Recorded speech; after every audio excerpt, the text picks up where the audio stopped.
DI&A, A Tale of Two Roles, the soldier versus the entrepreneur. From the front lines of service, the soldier's perspective. As a senior instructor at the Quartermaster School and a leader in Army logistics, I've seen firsthand how diversity, equity, inclusion, and accessibility shapes and strengthens our force. In uniform, DEI&A isn't just a moral checkbox. It's a mission-critical capability.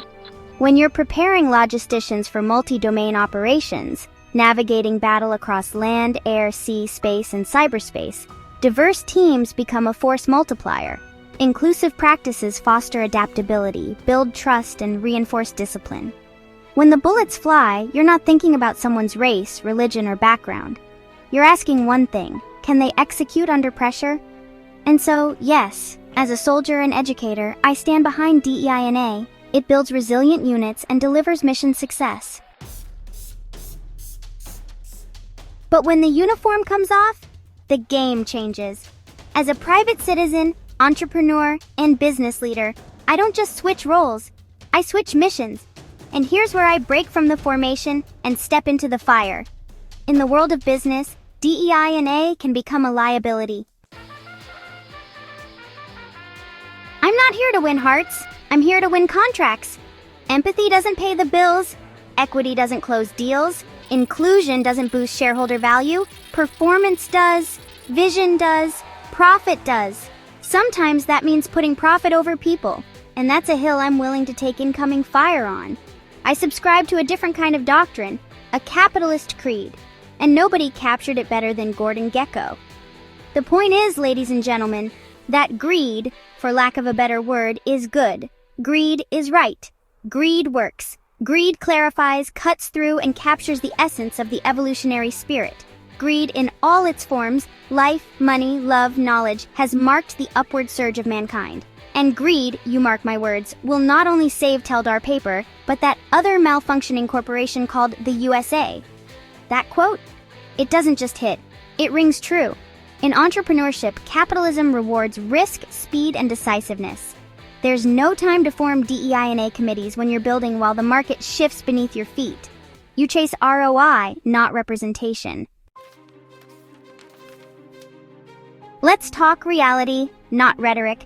Before anyone throws stones, hear me out.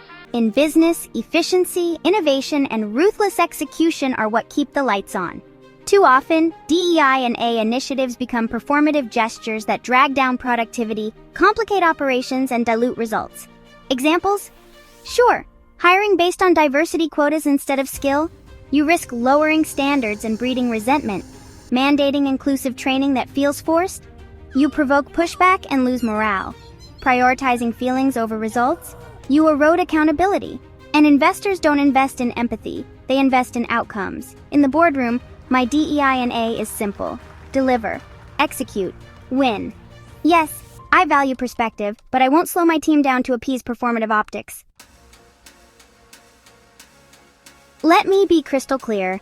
I'm not against DEI&A in principle, but context matters. In the military, absolutely. DEI&A supports unit cohesion, trust, and mission readiness. In the public sector, of course. Government institutions must reflect the people they serve.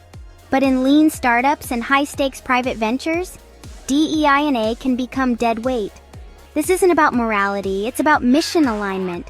There's public administration where DEI&A is a moral and civic duty. And then there's private enterprise, where the mission is growth, profit, and market dominance.